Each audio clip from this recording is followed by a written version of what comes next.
Porque foi fácil para o Datena romper contrato com o SBT.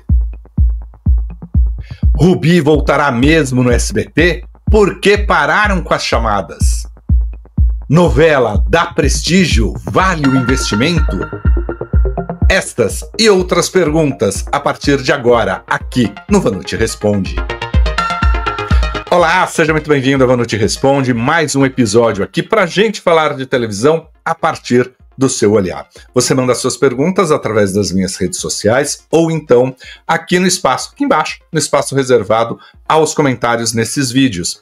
Você também pode entrar lá no site canaldovanucci.com.br, tem o Vanucci Responde em texto para a gente falar sobre televisão sempre a partir do seu olhar. É isso que interessa aqui para a gente, uma conversa verdadeira sobre televisão. A gente, neste episódio aqui, você sabe, são 3 episódios por semana.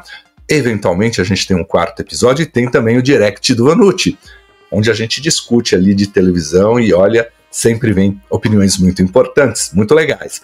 A primeira pergunta deste episódio é da Luísa, @LuísaS880Y, que diz o seguinte: por onde anda Rodrigo Bocardi? Luísa, Rodrigo Bocardi está desenvolvendo os projetos dele, a gente tem acompanhado ali pelas redes sociais.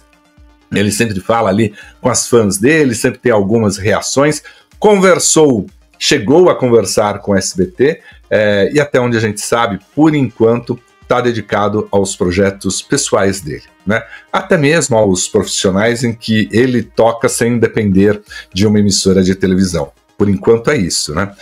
Mas alguns amigos aí da área de jornalismo dizem que não acreditam que ele fique muito tempo parado, não. Que em breve deve anunciar alguma coisa. A próxima pergunta é do @Clayton Elger, que diz o seguinte: Vanucci, como ficou a questão da CNN Brasil com a marca do grupo Warner Bros. Discovery? Lembro que tinha meses atrás um imbróglio do pagamento dos direitos de uso da marca CNN e se cogitava até mudar o nome do canal para outro, em parceria com a Itatiaia. Essas franquias, você paga o direito de uso da imagem, né, ali da CNN, para trazer alguma credibilidade para o seu trabalho, para trazer alguma credibilidade ali para o que você está fazendo. Eu acho, às vezes, que você não precisa ter uma marca internacional para trazer o prestígio. A gente vê aí Globo News, que é uma marca brasileira, você vê a Jovem Pan, a Band, enfim, outros grupos de comunicação que conseguem atuar sem ter que trazer essa chancela internacional, né? A própria Record tem a Record News, enfim, são várias as opções aí que você tem do prestígio brasileiro, né? Óbvio que é uma marca muito cara, né? E por isso lá atrás precisou de uma série de negociações. O que a gente sabe é que o comando da CNN tem buscado ali, tem procurado buscar soluções, caminhos para deixar todo o processo mais barato. E um deles passava justamente pela marca. Mas eu acho que vão mais pela estrutura física e com essa estrutura física conseguem trazer ali uma boa economia. Agora a pergunta é do Joelson Santos, @Joelson Santos, que diz o seguinte: Vanucci, por onde anda a atriz Viviane Pasmanter? Ela se afastou da TV ou não recebeu mais nenhum convite? E mais, com tantos atores querendo trabalhar, como a própria Helena Ranaldi, que aguarda ser chamada para alguma produção, a Globo não observa que esses são talentos que queremos de volta à TV? Joelson, a Globo tem percebido isso, né? E de certa forma busca alguns talentos ali, né? Alguns atores, por exemplo, que você sabe que vão dar certo, que o público gosta, né? Alguns permanecem com contrato por obra com a Globo, outros, né, são do elenco fixo. Mas o fato é que quando você olha essa nova, né, tem toda uma questão orçamentária, né, porque os atores mais consagrados, eles são mais caros, né, aí colocam os atores menos conhecidos e de início de carreira para também dar oportunidade e uma forma de você balancear ali os orçamentos. Mas o fato é que para Vale Tudo não quiseram arriscar, não, buscaram os grandes nomes ali, principalmente para os papéis mais de frente, né, e você tem grandes atores trabalhando ali em quase todos os personagens. Detalhe, vai ser uma tendência sim buscar estes nomes, né? Porque cria este vínculo com o telespectador. A própria Helena Ranaldi ali é uma atriz que já foi protagonista de novela. Merece, né? Tá de volta. Eu gosto muito dela, gosto de como ela traz as suas personagens. Assim como a Viviane Pasmanter. Mas também tem um negócio que, assim, sabe aquele vício de quem faz produção de elenco? E que já sabe mais ou menos, e aí junta a produção de elenco com o diretor, com o autor, você tem mais ou menos já um caminho percorrido e escolhido, né? E é natural que isso aconteça, é natural que às vezes os diretores trabalhem com um grupo de atores que eles já conhecem e já confiam, né? O que eu tenho percebido é que alguns atores começaram a ficar, né, mais longe destes grupos que atualmente estão no ar. Igor Belenda diz o seguinte: Vanucci, a Globo não mudou de fato o logotipo da emissora? Esse logotipo novo só foi usado para as comemorações dos 60 anos? Esse logotipo novo, né, ele tem pequenas mudanças, né, mudanças muito sutis. Até onde me falaram, é uma marca que vai permanecer aí durante algum tempo, né? Porque foi atualizada, foi modernizada, mas não vem muito além do que já tem sido ali o desenho deles, né? Espero que... Eu gosto, né, de logos mais tridimensionais, esses que remetem ali ao grande momento da Rede Globo. Tiginácio diz o seguinte: por que não exibem novelas das 8 na faixa edição especial? Há algum impedimento por serem novelas mais pesadas por início da tarde? Sim, você já respondeu basicamente tudo, né? Você precisa, com uma novela das 8h30, das 9 e agora 9h30, elas são novelas mais densas, elas são novelas mais pesadas, com temas mais polêmicos, né? Com abordagens, né? Você, por exemplo, ali no início da tarde, você... Para que seja uma produção livre para todos os horários, né, para todas as faixas indicativas, você não pode botar questão de alcoolismo, de consumo de droga. Tem alguns temas ali que ficam mais difíceis de serem abordados, tanto na edição da tarde, no edição especial, quanto no Vale a Pena Ver de Novo, né? Ao mesmo tempo, veio um clássico que era das 8 horas, das 8h30, Tieta, e que conquistou os telespectadores. E agora vem um das 7, né? A Viagem, que eu acho que puxa bem ali no Vale a Pena Ver de Novo. Agora, História de Amor tem funcionado ali na edição da tarde, né? Tem uma discussão nos bastidores da Globo. Será que vale a pena continuar com reprise de 2 novelas à tarde? Ou seria já o momento de abrir um pouquinho ali ou ter uma produção inédita ou um programa? Aí os estrategistas pegam os números e falam: olha, por enquanto isso tem dado resultado. Mais uma pergunta, @MKAKCR, que diz o seguinte: exibir novela da Prestígio a uma emissora de TV, os custos de uma novela compensam este prestígio? Dá prestígio, sim, para a emissora. O Brasil é conhecido como um grande produtor de telenovelas, né? Por isso, e no mercado internacional, a gente pode vender essas novelas. Então, todas as emissoras pensam muito nessas parcerias. Conseguimos produzir boas novelas, conseguimos vender, né, para o mercado internacional e fazer parcerias com plataformas digitais, né? Dá prestígio. Ao mesmo tempo, é um investimento muito alto, então por isso que você tem que estar certeiro ali do retorno que vai dar.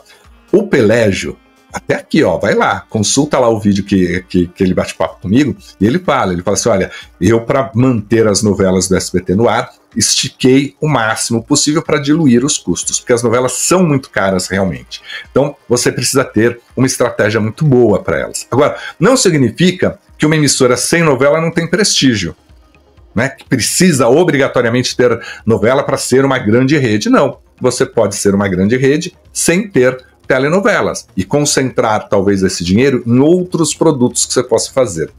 E também a gente já tem muito claro, né? Lá atrás o SBT começou a botar as novelas mexicanas em horário nobre e isso explodiu, fez um grande sucesso aqui no Brasil.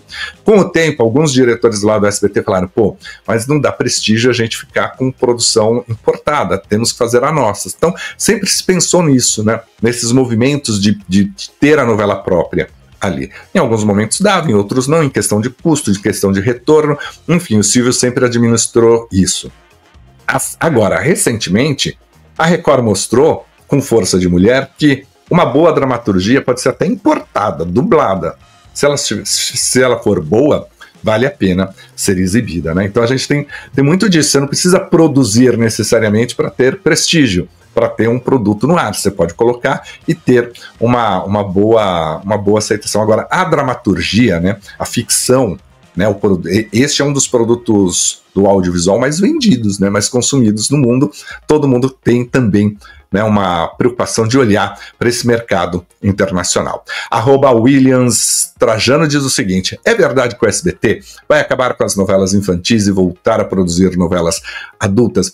William, o que o SBT vai fazer, a intenção dele pelo menos, é ter uma novela um pouco mais adulta, né? Mas ainda voltada para toda a família no horário nobre, como produção. Agora, não deixar de produzir as novelas infanto-juvenis. Já ouvi isso lá de pessoas do SBT, que dentro da dramaturgia do SBT já chegaram à conclusão, ó, é importante a gente ter novelas mais voltadas para o público adulto para ampliar essa audiência, já que as infanto-juvenis estão muito restritas. Agora, podemos fazer essa mesma produção para outros horários, não necessariamente ali na principal fatia de horário da Globo. Tem mais uma pergunta aqui, que é do @Rodrigo Oliveira. Diz o seguinte: é verdade que não haverá substituta no lugar de Quando Me Apaixono? Fiquei feliz quando circulou a notícia de que seria Rubi a substituta, mas estranhamente o SBT parou de exibir a chamada de pistas de reprise. Olha, Rodrigo, eu acho que tudo que envolve agora a programação do SBT virão surpresas por aí. Tem uma nova grade, tem um novo desenho, foi já aprovado pela Daniela Beruti. Agora, existem todos os processos, né? Você precisa informar as equipes, ver o que vai mudar, onde vai colocar, onde entram esses ajustes, né? E como vai ser o desenho da grade do SBT. A grade do SBT até agora estava muito baseada no jornalismo e no factual durante todos o dia, né? De segunda a sexta-feira até o final da tarde ali. E as novelas perderam um pouco de prestígio nesse sentido, né? Agora, será que vem realmente, né? Eu já ouvi dizer que 2 horários de novelas estão garantidos no período da tarde, inclusive com a inclusão de outros programas. Inclusive com a inclusão de outros programas, porque o Tá Na Hora tá para sair. E aí, vamos entender como é que vai ser essa nova grade. Essa vai ser uma semana decisiva lá no SBT. Todas as equipes começam a ser informadas do que realmente muda com esta nova programação do SBT. A última pergunta deste episódio do Vanucci Responde é do Miguel Soares. O Miguel Soares diz o seguinte: Vanucci, é tão fácil romper contrato de televisão? Por que o Datena saiu do SBT sem ter que pagar multas? Eu não gostei da postura dele e achei muito estranho ter vazado pelo Cajuru, que é amigo dele. Não sei se dará certo na Rede TV. Miguel, esta é uma questão muito complicada mesmo, né? Porque contratos precisam ser cumpridos, né? Mas nos dias atuais, né, com raras exceções de emissoras, as emissoras têm feito o quê? Fazem um contrato onde estabelecem todos os compromissos. Olha, você, José Armando Vanucci, vai ter que estar todos os dias aqui, apresentar o Tá Na Hora, né? Para isso você vai ser remunerado tanto, se tiver merchan, a participação é tanta, se vender no sucrilhos, você está tudo estabelecido ali. E se coloca que esse contrato é válido por 1 ano. A partir de tal data, válido por 1 ano, e que dentro de 1 ano serão feitos os reajustes a partir de tal. Você já estabelece, inclusive, qual é o parâmetro de reajuste, né? E atualmente as empresas estão pondo assim: apesar deste valor, apesar desta data limite, ambos os lados podem romper desde que se informe com algum tempo. Então, se estabelece lá que eu preciso avisar a empresa 1 mês antes, 2 meses antes, 6 meses antes, depende do tempo, da duração e do tamanho do artista e da importância desse artista para o projeto. Em relação ao Datena, ele ficou sabendo, desconfiou de que as mudanças da grade poderiam bater no Tá Na Hora. Ao mesmo tempo, se abriu uma possibilidade de conversa na Rede TV, porque a Rede TV quer mexer na programação e acredita que o Datena seria um bom nome ali para fazer um jornal popular. Pensaram primeiro na hora do almoço, depois pensaram no final da tarde, porque é o que o Datena falou: eu não quero ter programa que não esteja ali em algum lugar, né? Que esteja na hora do almoço. Eu quero no final da tarde, porque eu quero ter mais tempo para estar com minha família, com minha esposa, enfim, foi um desejo do Datena. E negociaram lá. Cajuru, que é muito amigo dele, deve ter conversado com o Datena, abriu a boca, saiu na Veja e isso se espalhou.